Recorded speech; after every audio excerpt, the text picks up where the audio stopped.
हे शंभो, आप समस्त लोकों के एक ही पालन करने वाले हैं। ऐसे कपास के धारण करने वाले और समस्त देवों के शत्रुओं के विनाश के लिए शूल के धारी आपके लिए मेरा प्रणिपात स्वीकृत हो। शमशान भूमि में निवास करने वाले तथा कैलाश पर रहने वाले आपके लिए नित्य ही मेरा प्रणाम है। पाश के धारी तथा महान कालकूट विष के अशन करने वाले आपके लिए मेरा प्रणाम है। विभव में देवों के द्वारा वंदना करने के योग्य और प्रभाव में स्वयंभू तथा संपूर्ण जगत के कर्मों के साक्षी स्वरूप शंभु के लिए मेरा नमस्कार है। त्रिपदगा के फेनों के आभास वाले अर्धचंद्र को मस्तक पर धारण किए हुए तथा महान सर्पों के हार से भूषित परमात्मा भगवान शिव के लिए मेरा प्रणाम स्वीकार हो। शमशान की भस्म से संचन्न देह वाले, सूर्य और चंद्र अग्नि के धारण करने वाले, चक्षुओं से समन्वित, कपर्दी और अंधकासुर के मर्दन करने वाले आपके लिए मेरा बार बार प्रणाम स्वीकृत हो। त्रिपुरासुर के विध्वंस करने वाले तथा प्रजापति दक्ष के महान यज्ञ ध्वंस करने वाले और गिरिराज की पुत्री गौरी के स्तनों पर लगी हुई केशर के आश्लेष में विशेष रंजित महान उरस्थल वाले प्रभु के लिए मेरा नमस्कार है।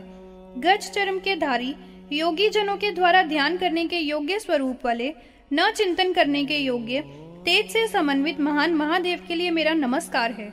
अपने भक्त जनों के हृदय कमलों की कर्णिकाओं के मध्य में विराजमान रहने वाले और समस्त आगमों के सिद्धांत स्वरूप वाले भगवान शंकर के लिए प्रणिपात है। समस्त योगेंद्रों को बोध देने वाले, अमृतात्मा सबसे व्याप्त महिमा वाले परमात्मा भगवान शंकर के लिए नमस्कार है। परम शांति स्वरूप विश्व के रूप वाले, ब्रह्मा आदि मध्य और अंत से रहित, नित्य और अव्यक्त मूर्ति से समन्वित भगवान शिव के लिए मेरा अभिवादन है। व्यक्त और अव्यक्त स्वरूप वाले तथा स्थूल और परम सूक्ष्म रूप वाले शंभु के लिए मेरा प्रणाम है। वेदांत शास्त्र के द्वारा ज्ञान प्राप्त करने के योग्य और विश्व के विज्ञान रूप के धारी शिव के लिए नमस्कार है। समस्त सुरगण और असुरों के मस्तकों में संलग्न, पुष्पों से मस्तकों को चरण कमलों में झुकाने पर समर्चित पदों वाले, जगत के दाता और सब लोगों की रचना करने वाले भगवान श्रीकंठ के लिए बारंबार नमस्कार निवेदित है। इस संपूर्ण विश्व की सृष्टि की रचना करने वाले, रजोगुण के स्वरूप से संयुक्त इस जगत के आदि स्वरूप हिरण्यगर्भ रूप भगवान हर के लिए नमस्कार है। संपूर्ण लोकों की स्थिति के वास्ते व्यापार करने वाले, सत्व विज्ञान के स्वरूप से समन्वित प्रत्यगात्मा पर और विश्वात्मा के लिए मेरा प्रणाम निवेदित है। तमोगुण के विकार रूप वाले, इस जगत के संहार करता, कल्प के अंत में रुद्र रूप वाले और पर तथा अपर के ज्ञाता भगवान शंकर के लिए नमस्कार है। विकारों से रहित, नित्य सत और असत रूप वाले, बुद्धि के प्रबोध रूप तथा बुद्धि और इंद्रियों में विकार करने वाले शंभु के लिए प्रणाम है। वसु, आदित्य और मगधगणों से तथा साध्य रुद्र और अश्विनी कुमार, इनके भेदों से देवगण भी जिसकी माया से भिन्न मति वाले होते हैं, उन परम देव शिव के लिए नमस्कार है और पुनः नमस्कार है। आपके जिस विकार से रहित, अजन्मा, नित्य और अनुपम सूक्ष्म स्वरूप को सदा अमल योगी जन भी नहीं जानते हैं। ब्रह्मा आदि भी दुख से जानने के योग्य आपको न जानकर निश्चय ही इस संसार में संसरण किया करते हैं और तत्कर्मक चिरकाल तक नहीं रहते हैं।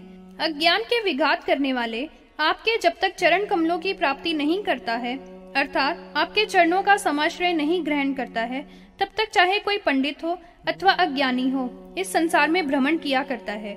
इस भूमंडल में वह ही परम दक्ष है, कृति है, मुनि है और वही महान पंडित है जिसने आपके चरण कमलों में अपनी बुद्धि को स्थिर करके लगा दिया है।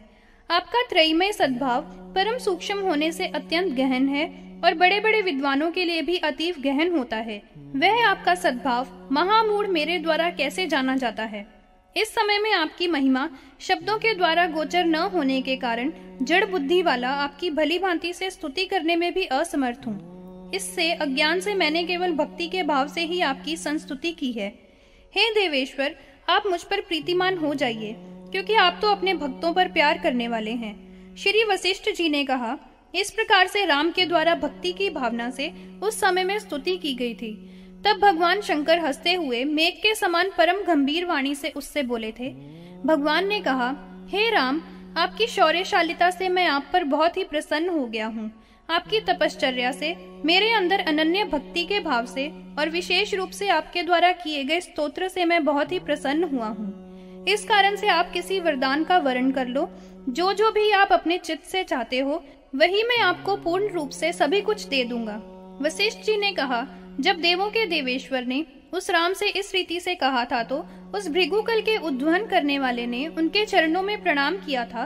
और हे राजन, उसने दोनों करों को जोड़कर प्रभु से यह कहा था, हे देवेश्वर, यदि आप मेरे ऊपर परम प्रसन्न हैं और यदि मैं आपके द्वारा वरदान देने के योग्य हूँ, तो मैं आपसे उस हेतु को और संपूर्ण अस्त्रों को चाहता हूँ। मैं यही चाहता हूँ कि अस्त्र विद्या में, शस्त्रों के ज्ञान में और शास्त्रों की जानकारी में कोई भी मुझसे अधिक ज्ञाता न हो। मैं यह भी चाहता हूँ कि आपके प्रसाद से लोकों में युद्ध में कोई भी जीतने वाला न हो। वशिष्ठ जी ने कहा, भगवान शंकर ने कहा था कि जो भी तुमने चाहा है सभी तुम्हारी इच्छा पूरी हो जाएगी। इसके उपरांत उन्होंने पूर्ण अस्त्र और शस्त्र भी हे नृप मंत्रों के सहित क्रम से परम प्रसन्न होते हुए राम के लिए प्रदान कर दिए थे। भगवान शंकर ने प्रयोग करने के और संहार करने के साथ 4 प्रकार के अस्त्रों के समुदाय को प्रसाद से परिपूर्ण होकर राम को ग्रहण करा दिया था। भगवान शंकर ने असंग वेग से समन्वित, शुभ रंग वाले, अश्वों से युक्त और सुंदर ध्वजा वाले उत्तम रथ, धनुष और अक्षर शर राम के लिए दिए थे।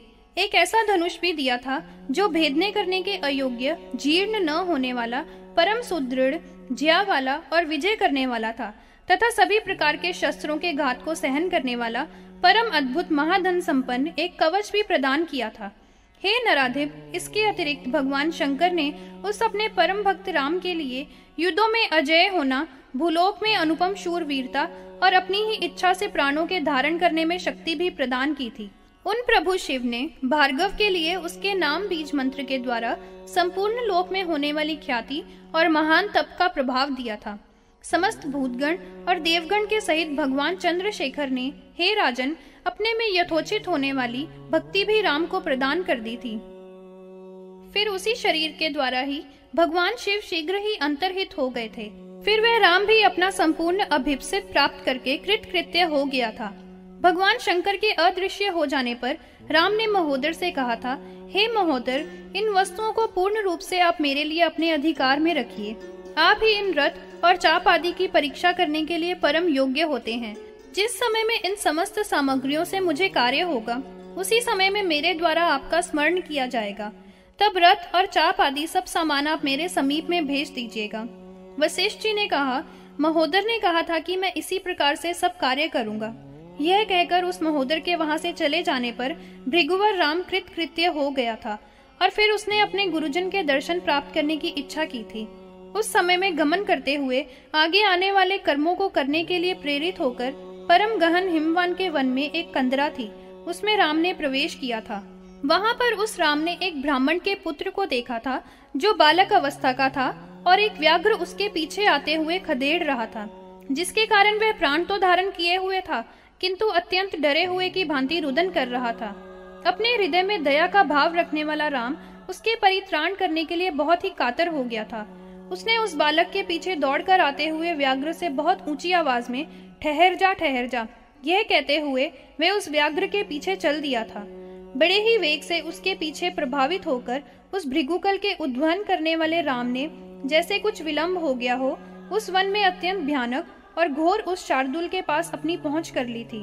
उस परम गहन गंभीर वन में जिसके पीछे व्याघ्र दौड़ा चला जा रहा था, वह ब्राह्मण का पुत्र अपने प्राणों की हानि के भय से बहुत ही आतुर होता हुआ अत्यधिक डरा हुआ था और दौड़ते हुए वह वहां पर भूमि में गिर गया था।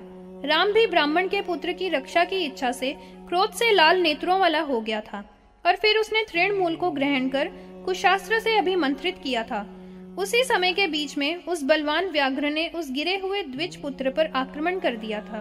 उस दृश्य को देखकर राम ने अत्यंत अधिक ध्वनि भूमि और आकाश को कंपाते हुए की थी, अर्थात घोर गर्जना की थी, जिससे मानो भूमि और अंतरिक्ष भी कंपित हो गए हों।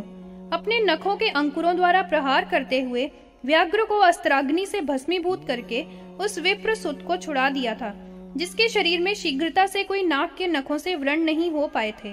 वह व्याघ्र ही महापापी ब्रह्माग्नि से दग्ध शरीर वाला आकाश में एक गंधर्व का शरीर धारण करके बड़े ही आदर के साथ राम से बोला था, हे राम, एक विप्र के शाप से पूर्व में इस तरक्षु के स्वरूप को प्राप्त करने वाला हुआ था। इस समय में आपके द्वारा उस शाप से छुड़ाया गया, मैं अब स्वर्ग लोक में गमन कर रहा हूँ। इतना ही कहकर बड़े वेग से उसके चले जाने पर राम को बड़ा विस्मय हुआ था, और फिर दया के वशीभूत होकर वह उस भूमि पर पड़े हुए द्विज पुत्र के पास पहुंचा था। हेनरिप समीप में ही उस द्विज के पुत्र से डरो मत यह वाणी बोलते हुए धीरे धीरे उसको उज्जीवित करते हुए उस बालक के अंगों को सहलाया। इस प्रकार से राम के द्वारा उठाए हुए उसने उस समय में अपने नेत्रों को खोला था। इधर उधर अवलोकन करते हुए उसने अपने सामने अवस्थित भृगुकुल में परम श्रेष्ठ राम को देखा था और अपने समीप ही भस्मीभूत शार्दूल को देखकर उस बालक को बड़ा भारी विस्मय हुआ था। जब उसका भय बिल्कुल समाप्त हो गया था तो उसने राम से कहा था, आप कौन हैं अथवा यहाँ पर आप कैसे समागत हुए हैं और मुझको मारने के लिए उद्यत ये शार्दूल किसके द्वारा निर्दग्ध करके भस्मीभूत कर दिया गया है। यह तरक्षु तो महाभीषण आकार वाला साक्षात दूसरे काल के ही सदृश था।